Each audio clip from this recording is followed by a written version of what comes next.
Las consecuencias de esto van a generar hipertensión y edema, a la vez que va a disminuir la diuresis y va a haber una proteinuria que puede ser de leve a moderada. Ahora, es curioso pensar que puede ser leve y moderada la proteinuria, pero la razón de esto es que como ha disminuido de una manera tan drástica el área filtrante, por debajo del 5%, por ejemplo, lo que va a estar expuesto a filtrar y a traslocar proteínas hacia el espacio urinario es una fracción muy pequeña de todos los glomérulos funcionantes que previamente existían. Por eso la proteinuria en este caso no es una proteinuria masiva. Y la hematuria es por el grado de destrucción de la membrana que se produce por todo este mecanismo fisiopatológico que permite que pasen eritrocitos al espacio urinario. Y la cilindruria, o sea, la aparición de cilindros hemáticos particularmente, permite, debido a la filtración tanto de proteínas como de eritrocitos, que se formen estas estructuras. Con respecto al tratamiento del síndrome nefrítico, no existe un tratamiento específico y se recomienda reposo en primer lugar, antibióticos si ha habido una infección bacteriana, pero lo importante es mantener el balance hidroelectrolítico y dietético. Con respecto al balance hidroelectrolítico, aquí tenemos que aplicar en primer lugar una restricción del aporte de sodio, un régimen hiposódico, y si ello no fuera suficiente, podemos aplicar también diuréticos y fármacos antihipertensivos, porque la idea es que tenemos que controlar la hipertensión y el edema. El síndrome nefrótico tiene una fisiopatología muy distinta a lo que ya vimos para el síndrome nefrítico. Acá no tenemos problemas con respecto a la velocidad de filtración glomerular. Sin embargo, aquí se ha perdido la permeoselectividad de la pared capilar glomerular y comienzan a filtrar las proteínas. Y estas proteínas filtran y son degradadas, son catabolizadas a nivel del túbulo proximal. Ustedes saben que como normalmente las proteínas no filtran, sino que eso es una mentira didáctica porque en alguna medida filtran. El clearance fraccional de las albúminas es de 1 en 10.000, lo que significa que de 10.000 moléculas de albúmina que llegan al glomérulo hay una que filtra. Pero como la sangre se da vuelta durante todo el día en 180 litros de plasma, con eso se acumula una gran cantidad de albúmina que puede filtrar. Existen en el túbulo proximal estructuras que reabsorben las proteínas, pero esta reabsorción no es como el sodio o como la glucosa, sino que las proteínas se reabsorben a través de receptores de la membrana luminal como son la megalina y la cubilina, que forman un complejo que después se va a endocitar y va a formar una vacuola en el intracelular y allí va a ser degradada la proteína por las enzimas proteolíticas con el resultado de que va a terminar en los aminoácidos. Es decir, va a haber un catabolismo proteico. Y como aquí hay una filtración masiva de proteínas porque toda la superficie del glomérulo está intacta y la barrera está alterada, entonces se van a formar estructuras características desde el punto de vista histológico si nosotros hacemos una biopsia en las células del túbulo proximal debido a este catabolismo renal tan importante que está ocurriendo.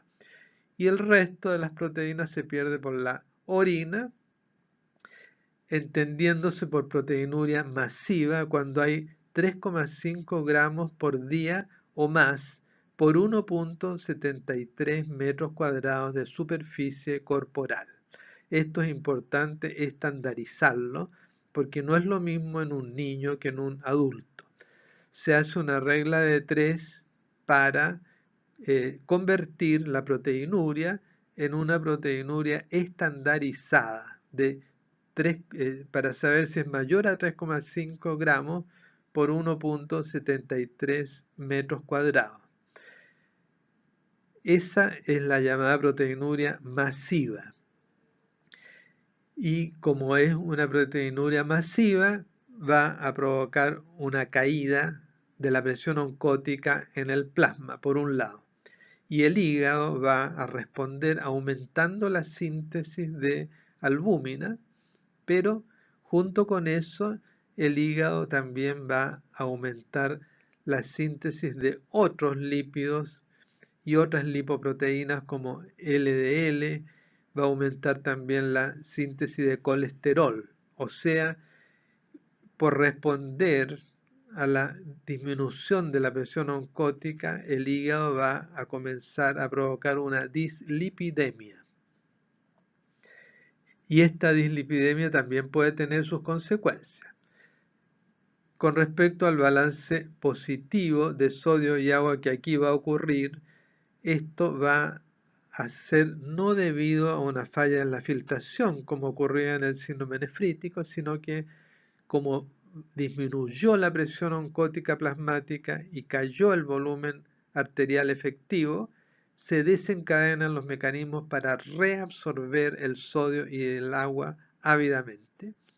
Y esto produce balance positivo de sodio y agua, que va a hacer lo que va a provocar el edema.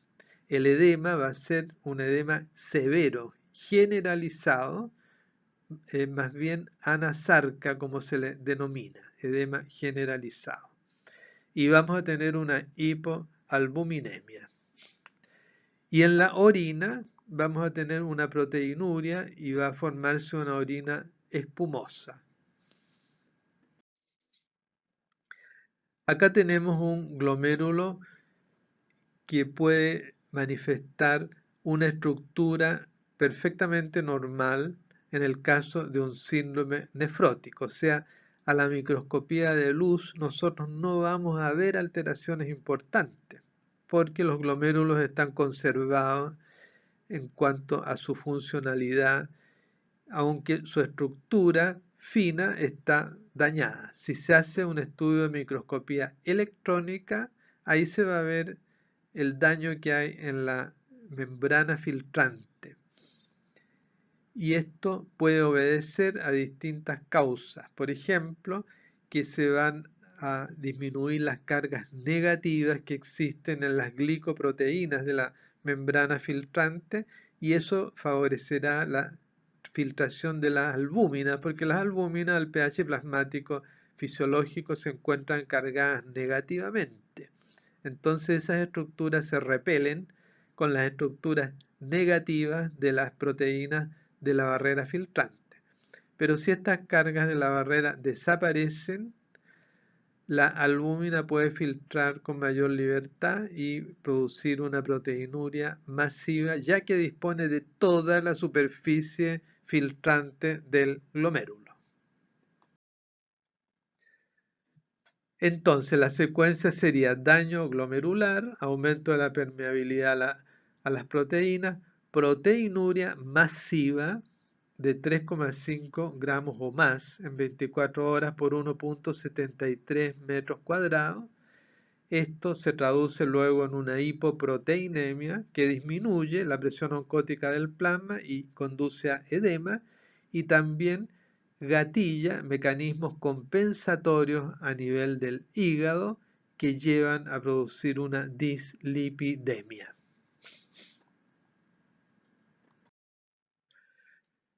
Con respecto a las manifestaciones clínicas en el síndrome nefrótico, las va a haber de dos tipos de proteínas que se pueden perder.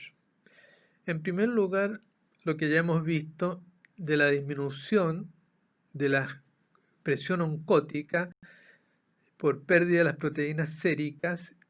Eso va a disminuir el volumen intravascular, va a generar una respuesta consistente en activación del eje renina-angiotensina-aldosterona, activación simpática y de hormona antidiurética, pero además una hiperlipidemia en respuesta a la mayor síntesis de albúmina del hígado, en que también hay este tipo de alteración metabólica, con mayor producción de VLDL.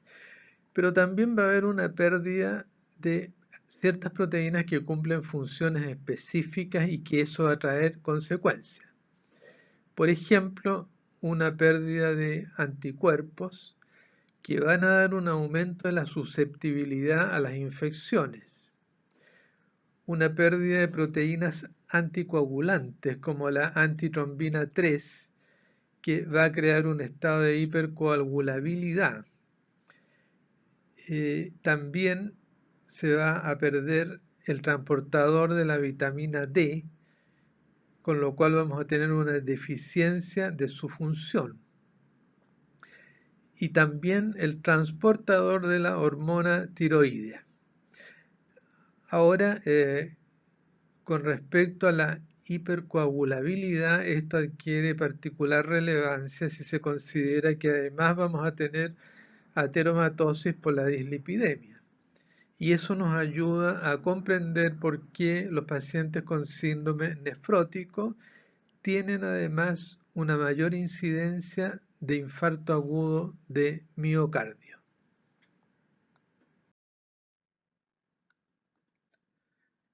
Con respecto al manejo y tratamiento del síndrome nefrótico, vamos a ver el caso de una lesión glomerular mínima, como ustedes veían en la lámina histológica de la microscopía de luz. El glomérulo no se veía alterado porque era un problema de cargas que está haciendo funcionar mal a la barrera filtrante. Vamos a tomar ese caso porque es un caso de síndrome nefrótico idiopático con lesión glomerular mínima, que es una de las formas más frecuentes. Aquí se utilizan glucocorticoides y con lo cual se van recuperando las cargas negativas de la barrera filtrante y con eso cesa la proteinuria. Y también cesa lo derivado de la proteinuria, que es la pérdida tanto urinaria como renal por catabolismo de las proteínas. Y eso logra que el hígado vaya compensando la síntesis de albúmina y se recupera la presión oncótica en el plasma. Y al recuperarse la presión oncótica en el plasma, el intravascular va a provocar reingreso de líquido desde el intersticial hacia el intravascular. Y así se va a ir recuperando el volumen arterial efectivo. Y una vez recuperado el volumen arterial efectivo, va a seguir ingresando el líquido desde el espacio intersticial hacia el intravascular. Entonces, ahora vamos a llegar a una etapa en que el volumen arterial efectivo está expandido. Y eso va a provocar una respuesta natriurética, porque va a aumentar la volemia, va a aumentar el retorno venoso, se va a distender la pared auricular y se va a liberar la atriopeptina, se va a inhibir el eje renina, angiotensina, aldosterona y se va a inhibir la liberación de hormona antidiurética. Y todo eso conduce a que el riñón comience a funcionar con una respuesta natriurética y va a aumentar el volumen de orina y con eso se va a ir resolviendo el edema hasta desaparecer por completo por este tratamiento con glucocorticoides.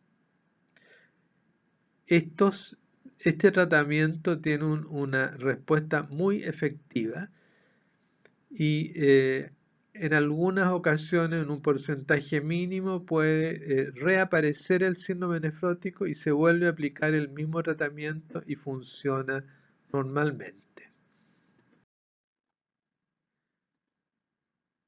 Entonces, ese sería el tratamiento etiológico, pero también hay un tratamiento sintomático para disminuir el edema, con lo cual nosotros podemos favorecer la resolución del balance positivo de sodio y agua, y con eso estamos contribuyendo, por ejemplo, a aumentar los egresos con diuréticos como la tiazida o con la furosemida.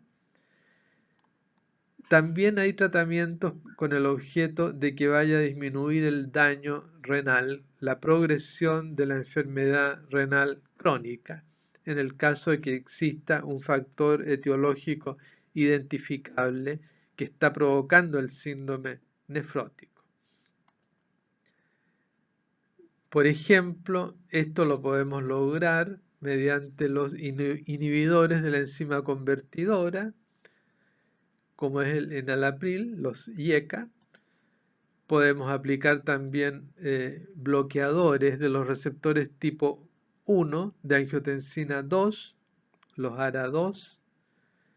También podemos tratar la dislipidemia con estatinas, que al inhibir la hidroximetilglutaryl-CoA reductasa vamos a bloquear la síntesis de colesterol que aquí está activada, pero se comienza a dar dando dosis bajas de estatinas. También si existe un riesgo de trombosis porque ya se ha producido una ateromatosis y tenemos problemas de la coagulación, se puede llegar a instalar una terapia anticoagulante. Y las recomendaciones generales desde el punto de vista dietético sería una dieta hiposódica entre 50 y 100 milimoles por día, que corresponde de 3 a 6 gramos de cloruro de sodio por día, las proteínas entre 0,8 y 1 gramo por kilo de peso. A eso se le agrega la cantidad que está perdiendo por la orina, porque eso uno lo puede cuantificar. Y la dieta baja en colesterol y grasas saturadas.